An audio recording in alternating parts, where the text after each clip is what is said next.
face together this way, Guys, please. can I get you in the second row? There we go. Center, please. Right here, please. Up top, please. Take a few steps. Just come over a little bit. This way, please. Nick, this way, please. Right here, please. And Nick back to the side, please. And Nick, one more. Straight ahead. Nick, right here, please. And Mr. Cage, this way, please. Mr. Cage, right here, please. Second row, guys. There we go. Looking this way. Right up here, gentlemen. Yes, sir. Right in front of you. And then looking this way, Nick. This way, Mr. please. Hoult, right up top, please. Nick, this way, please. Right here, please. Right in front. And together, this way, please. Right here, please. And together, this way, please. The back. And one more here. Thank you. Last one up here. And one more this way. S'il te plaît, par ici, merci bien. Un petit sourire sublime. Looking this way. Eyes here, eyes This way, here. this way, this way. Look this way. Yeah, eyes here, eyes here. Sir, one shot. Right here. Right here. Thank you.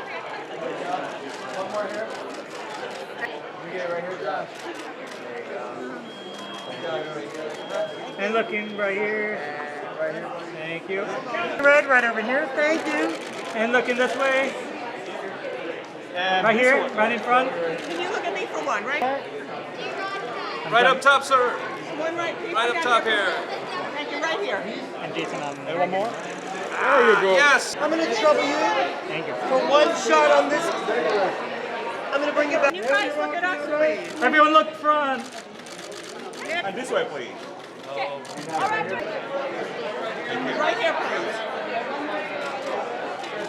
Hello. You right up here. Thank you. Samantha, one more time right here. Thank you. Hold that. Samantha, can you? And right here, Samantha. Right down here, right in front of you. Hold on, one more. You with Carucci? Yeah.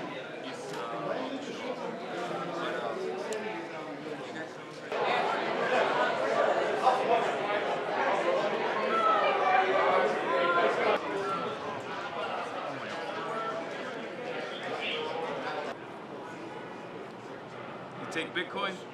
No, I got Dogecoin. I'm good. I got $1 billion of them. One of my favorite kind of movies is the blend between comedy and horror. I went to see American Werewolf in London as a teenager, and I just loved that experience because I was laughing and then I was screaming, and it just kept knocking me around, and I like being kept off guard, and I think this movie is trying to hit that bullseye. Hopefully we'll see what happens. Well, I just had a lot of laughs with Nick Hoult. I mean, he's just got impeccable timing, and there were a few times that I couldn't stop laughing watching what he was doing. And Awkwafina was superb. She has the greatest voice in Hollywood. I love everything she does. So I was blessed to work with a really, really cool cast. It's toxic. It's I'm sure those two had a lot of fun together in a very mischievous and naughty way maybe 100 years ago, but now the relationship has turned sour, and Renfield wants out. Well, you know, that was 4 different Dracula looks. And the most time intensive was what we called the Picasso look, when Dracula comes back from being burnt to a crisp. And it was just like everything was sort of in the wrong place, like a Picasso painting in a really great way. Christian Tinsley was the makeup artist. He did a fantastic job. And then as Dracula began to heal, then the chair time went from 8 hours to 4 hours and then to 2 hours. But I liked it. You know, it's kind of relaxing. It's almost like a gentle shiatsu, like people touching, and then I would drift off to sleep and then come back. Putting the makeup on. Nick, can you wake up? Nick, you got to sit up now. But it was a good experience. I always wanted to do that. You know, I was a fan of the old Lon Chaney movies. I always thought that it would be great to work with prosthetics, and that maybe that would help inform the character internally, what you could do externally. There's action, there's comedy, there's gore, there's horror. So I think us mixing all those things together and threading that needle just right is what I think people will take away and love. And I get to play a bad guy. I never get to play a bad guy. I get racing scenes, I get chasing scenes, I get fight scenes, I get beat up. It's like, it's heaven.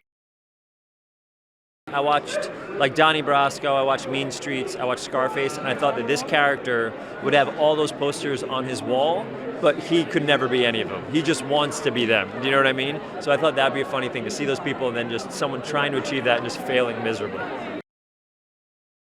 The most fun is in between the scenes when they say cut and we're sitting on our little actor chairs, but he's still dressed as Dracula, and I'm like, Nick, loved adaptation. Can we talk about it? Sure. And like, so it's the best in the universe.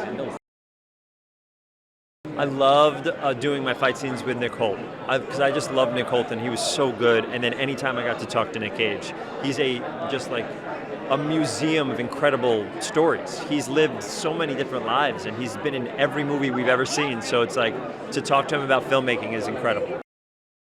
Oh, I'm really excited. I can't wait for people to see it. You know, it's a comedy, it's horror, it's Nick Cage, it's Nick Hoult, it's Awkwafina. I'm really excited about it. I mean, I got to work with Nick Cage. He's a hero of mine. Somebody I've been enjoyed his movies since I was a little kid, and to be able to work with him, someone who's so generous and giving on set, it's been a really amazing experience. My favorite quote from Nick Cage was, "If it's worth doing, it's worth overdoing," and so that's probably one of my favorite memories. If you're in a toxic relationship, you can take your power back. That's the thing that people should remember. Christian Tinsley, who's our makeup artist, he did an incredible job with Dracula. Lisa Lavas with his costumes. They did amazing work to be able to make Dracula look like he's, going through this big transformation from being completely destroyed in the beginning of the movie to the full power Dracula at the end of the movie. It was fun to get to play a really grounded character in a big, scary movie, in a big, wild universe that has no idea that side of the world exists. He's like a legend playing a legend, and I think that's like a perfect harmony when you get those two things. I mean, he's so cool, so fun to watch. I mean, I've seen the movie, and I know that there's 1,000 great things that he did, I'm sure, that are on the editing room floor for no other reason than just how can you get it all in there, because everything is great. What I hope that they can take away from it is the recognizing, oh wait, this is a movie that is really fun, it's funny, it's silly, gory, limbs, blood everywhere, but at the same time has something to say about relationships in today's modern world. I've never been around this much fake blood in my entire life, and that many wires, people suspended, and it was a very, very fun night. Usually I'm a part of tragedies or dramas, but this one was so fun. And working with amazing, actors like Nicholas Hoult, Nicolas Cage, Awkwafina, Martinez, we had such a good time. And all we did, we laughed throughout making it. And that's what we hope that the audience will do. We would love for the audience to enjoy themselves as much as they can, because this is really a modern monster tale that is funny. It's gory, it's bloody, but at the same time, it's hilarious. Cage is one of the most prepared, buttoned-down, dedicated actors I've ever seen. Everything from his movement to his dialogue, everything is absolutely perfect. New Orleans is great. I mean, New Orleans is the only thing we have that's anything close to a European city. It really feels like it has castles, even though it necessarily doesn't. It's a great setting for a vampire movie. Nicolas Cage and Nicholas Hoult worked so well together, and obviously with Awkwafina. Cage is such a natural leader, but he was also so deferential to Nicholas Hoult because he is our star, he is Renfield, and so he would always let him kind of set the tone, set the pace, and play with him. So it was really cool to see that dynamic where you have this legacy actor who's actually following Hoult. This movie can change your life, that if you're in a bad spot, you should really believe in your gut and believe in yourself, and that you can get out. Don't give your power to anybody else. Keep it for yourself, and your good things will happen. You tell me that Dracula from Vampire's Kiss is coming back and we're doing something even crazier and more over the top? I love it. honestly, nothing else. I want them to take a sense of optimism that honestly, that nothing's too dark, that even in the darkest times, if a vampire owns your life, you can still find a way to make it better. I'm feeling good, yeah, I'm happy to be here. This is exciting. Hopefully people like the movie. I felt so lucky to be reunited with Nick. I mean, we made a movie when I was 14. I played his son in a movie called The Weatherman, which is a movie that I'm really proud of and I think stands the test of time. And so to get to reunite with him on this and learn more of him, you know, I learned a lot when I was 14, but as an adult going back to work with him again and having more of an appreciation of his filmography and the work he's done and the iconic characters he's created, I felt really lucky. When you're 14, you don't fully understand it, and I hadn't seen all his movies and everything, and I knew it was a big deal, but I wasn't fully aware. And then going back as an adult, I'm like, oh my gosh! I went back watching Raising Arizona and Moonstruck and Adaptation and all these movies, and being like, oh man, this man is a huge part of cinema. So to get him combined playing Dracula in this movie is just like something that's iconic, and we were lucky. One of the things that I loved most about watching him was where he draws inspiration from. Because he takes from other movies, his personal life, but he just fuses them into moments that you wouldn't expect and makes interesting choices that are really fun to watch because of that. Well, the words, I am Dracula, I wanted to channel a little of the Transylvanian voice, but by and large, my favorite Dracula is Christopher Lee, who has a British sound. My father was the biggest influence for Dracula, who had a mid-Atlantic sound. What I didn't want to do was have a goofy Transylvanian sound in the role, so I thought my father, whom I channeled in a little movie I made called Vampire's Kiss, was a great starting point for the way this Dracula speaks. You know, let me explain something to you, okay? Obviously, you go back to the novel a lot to figure out how Renfield began as a character and as a person, and then the 31 film is brilliant because Dwight Frye's performance is so iconic. So stealing things from that when I can. I love his laugh, obviously, and that's such a piece of the character, so trying to pepper that in. But then this is also 100 years later, so I mean, that's very kind of you to say that they feel like bookends, because it's then thinking, you know, how have these characters developed over that time, and that's what I loved with what Nick did to it. You know, he brings a lot of these two characters, you know, they're together but they love each other, and they also are tormenting each other, and there's so much hurt even in Dracula for what Renfield does to him, trying to escape him. So there's a lot to unpack emotionally, I think, between them. Well, it was just more of a reaffirmation, if you will, that so much can be conveyed with voice and just your eyes, that even though I'm under 20 pounds of makeup, the performance still can come through with voice and eyes. That's really what I learned from it. We had a fantastic makeup artist, Christian Tinsley, and he's the one that really designed the look. But we both designed together that it would still manage to get some communication through the eyes, which is why I didn't want to wear too many contacts. I wanted the eyes to still talk. I think for Renfield, when he's first under Dracula's control, there's a wildness and a craziness to him in the novel at times, where he's kind of losing a little bit of his senses. And I think for this story, I think he's that crazy. It's like the beginning of a love, when all your chemicals inside of your brain are playing up and you're not really sure what's going on. I think that chemical release has died down for him, so he's more subdued than those roles. Well, I think it was more just really trying to find the tone. I'm trying to find this bullseye between comedy and horror, which I don't think has been explored that much. I was often thinking about American Werewolf in London, and that's a bullseye Chris McKay and I really wanted to hit. So I was always trying to be conscious of the tone of this particular piece. It's an R-rated fantasy, but it's hilarious, and that's a balance that you have to find. And thankfully, Nick is someone who has tremendous wit and comic timing, so we were able to riff off of each other. I was always thinking about that. Bad news, just stay off your cell phone. Don't Google yourself. Don't take phone calls. Just be on set and focus. Yeah. I mean, yeah, just self-preservation a little bit as well, right? kind of worrying too much about yourself instead of the character. I saw him in a screen when he's doing the screen test before we had to all get in front of the camera. We're in New Orleans, and I had to hold a gun this way and do this, and then he came up looking like Bela Lugosi, and it was amazing. It was incredible, and he's walking around, you're like, oh my God. But then you see him all because he goes through so many different phases of Dracula, and then when I had my scenes with him and he's kind of a little messed up, it was terrifying. It was so easy to react. All you had to do was look at him and act. It was amazing. I saw the old ones, but also I was a Mel Brooks fan, so I saw like Dracula Dead and loving it. So Leslie Nielsen was like a version of Dracula for me. But like you see the Bram Stoker stuff, you see sexy Draculas, but for some reason Leslie Nielsen is the one that I probably saw the most because I was watching Spaceballs and I was watching Young Frankenstein and stuff like that.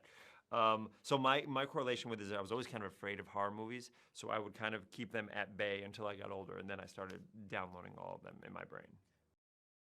I would say it's harder to find horror within your comedy. It's easier when you have your dramatic scene because in my head, the drama needs to be released in some way sometimes. Sometimes it has to be the scene, but if my character is kind of a mess up and stuff like that, so if I see a place to kind of because I think the jokes hit really hard. Even when I'm doing improv, I can't just be funny, funny, funny. You have to give them something that's follow the line and then hit them and stuff like that. So for me, it's definitely to find those moments to be comedic within the horror or the action or anything like that. And it was so fun. It was so fun to do.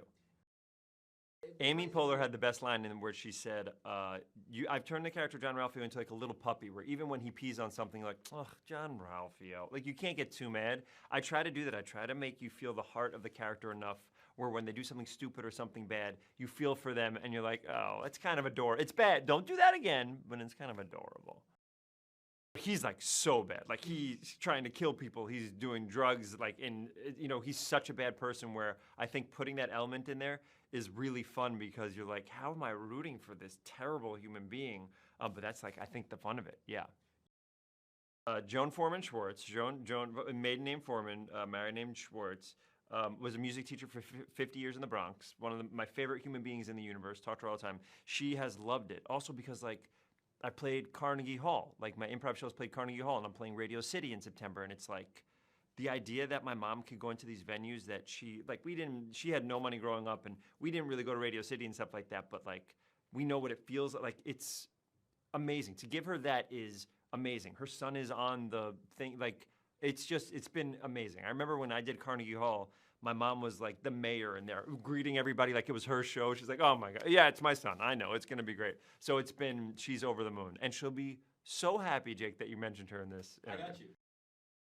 Yes, that's Con Air, Face Off, Raising Arizona as well. But then also when I got older, Adaptation was enormous. I remember it's one of the very few movies I've ever in my life finished it and then go, whoa, whoa, whoa, whoa, and started it from the beginning to see what I can pick up on now that I kind of know what the film is about.